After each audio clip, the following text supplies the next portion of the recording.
मैं बहुत बड़ा लीडर नहीं हूँ कि मेरी बड़ी बेइज्जती हो जाए। मैं मामूली सा एक एमएलए हूँ कि लोगों की मेहरबानी से एमएलए बना हूँ, आवाम की मेहरबानी से। अहमद साहब मेरे बड़े भाई हैं, ज़ाती तौर पर मैं उनकी इज़्ज़त करता हूँ। सियासी और नज़रियाती इख्तिलाफ़ात हैं, चीज़ें करने में उनका अंदाज़ अलग है, मेरा अंदाज़ अलग है। सोच में थोड़े जो मसाइल हमारे सामने हैं उनको हल कैसे किया जाए, वो उन अपने अंदाज से करना चाहते हैं, मैं अपना मेरा एक अलग सोच है। वो ये कोई ज़ाती दुश्मनी नहीं है या ज़ाती रंजिश नहीं है। प्रेस कॉन्फ्रेंस में रिजवान अरशद थे, दिनेश गुंडूराव थे। बेगानी शादी में अब्दुल्ला दीवाना कुछ नहीं कर सकते। चलो बेगानी शादी में अब्दुल्ला। देखिए, ज़मीर अहमद साहब मेरे बड़े भाई हैं, उनको पूरा हक़ है कि मेरे पर कोई भी मजाक करें, तंज करें, तो उसके ऊपर मैं क्या बोलूँ। उनसे जो अरमान थी कि हमारे हिजाब के बारे में, वो इंशाअल्लाह अल्लाह की तरफ, अल्लाह के फजल करम से जो बीजेपी हुकूमत के अंदर 2022 के अंदर जो ऑर्डर किया था, उस ऑर्डर को विड्रा किया। हमारे माइनॉरिटी डिपार्टमेंट से ही हम लोग ने पुटअप किए थे। देवदास कामत का ओपिनियन लेके, एजी का ओपिनियन लेके, हमारे डिपार्टमेंट से, माइनॉरिटी डिपार्टमेंट से, मेरी तरफ से सीएम को पुटअप करके फाइल 24 तारीख को, मार्च 24 तारीख को भेजे थे। अल्लाह का बहुत बड़ा फजल करम है, 2 दिन पहले ये ऑर्डर जो था विड्रा हुआ। उसकी वजह से आपको कितने हमारी कौम के लिए नुकसान हुए आप लोग अच्छी तरह से जानते हैं। बहुत से हमारे भाई को बच्ची जो है, इसके अंदर ये हिजाब की ये मसला होने की वजह से बहुत से बच्चे लोग ड्रॉप आउट हो गए थे।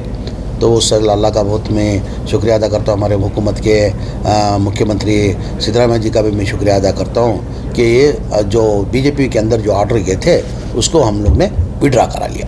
उन्होंने ये जो कहा कि माइनॉरिटी डिपार्टमेंट से हमने इसको प्रपोज़ल को आगे बढ़ाया, तो मैं नहीं समझता कि माइनॉरिटी डिपार्टमेंट सही डिपार्टमेंट है इस प्रपोज़ल को आगे ले जाने के लिए, क्योंकि जो 2022 का सर्कुलर बीजेपी हुकूमत ने दिया था वो प्राइमरी और सेकेंडरी एजुकेशन डिपार्टमेंट की जानिब से दिया गया सर्कुलर है।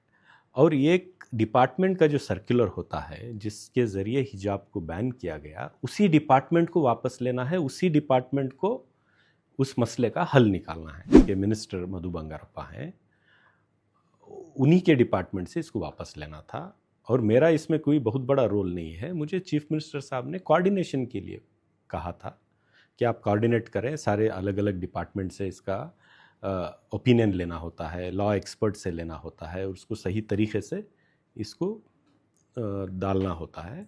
और ये जो ऑर्डर किया है ये सिर्फ हिजाब पे नहीं है, हमने एक सेक्युलर ऑर्डर किया है कि जो भी लोग अपनी रवायत को मानते हुए अपने अपने तौर तरीक़े से अब पर ज़िंदगी करते हैं, वो यूनिफॉर्म को डिस्टर्ब ना करते हुए अगर वो अपनी रिवायत पर कायम रहें, तो हुकूमत को या इस एजुकेशन डिपार्टमेंट को इससे इसका कोई एतराज़ नहीं कर सकते। तो ये हमने सब कुछ मिला कर के दिया है। शायद उन्हें समझ में नहीं आया कि माइनॉरिटी डिपार्टमेंट का मसला है या एजुकेशन डिपार्टमेंट। नहीं, मैं उस दिन हेडक्वार्टर में नहीं था, मैं केरला में रहने की वजह से मैं नहीं था, हेडक्वार्टर में नहीं था। मैं केरला में था, कुछ पार्टी के काम की वजह से मैं केरला में था। जिस दिन प्रेस मीट हुई थी उधर मैं उस दिन केरला में था। मैं उन्होंने जो कहा कि उस दिन वो नहीं थे बेंगलोर में, तो सबको मालूम है वो यहीं मौजूद थे। उनके राजीव गांधी हाउसिंग कॉरपोरेशन में उनकी मीटिंग थी, उनके ऑफिशियल बंगलों में उन्होंने बहुत सारे मखसूस शख्सियात को मुलाकात की। ये सब उनके सोशल मीडिया में भी है, सबको मालूम है कि वो यहीं थे।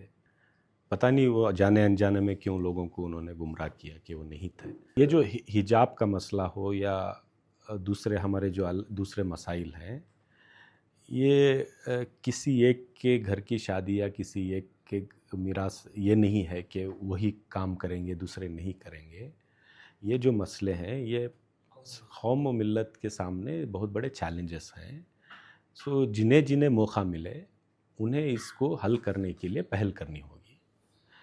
अब मुझे थोड़ी सी जिम्मेदारी कोऑर्डिनेशन की दी गई थी जो मैंने की है। ये मेरा कोई बहुत बड़ा कंट्रीब्यूशन कि मैंने ही बैठकर किया, मेरे पास उतना बड़ा इख्तिदार भी नहीं है, ठीक है।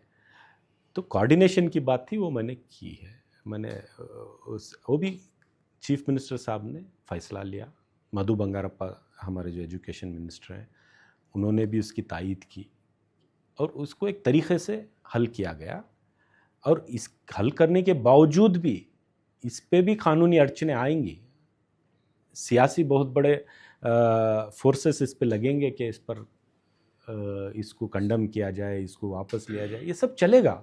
लेकिन कांग्रेस पार्टी आज मजबूत है कि बीजेपी, आरएसएस, संघ परिवार, आप जितना भी कोशिश करें, हम इसको फेस करेंगे और उनको शिकस्त देंगे। इतनी मजबूती कांग्रेस पार्टी में है।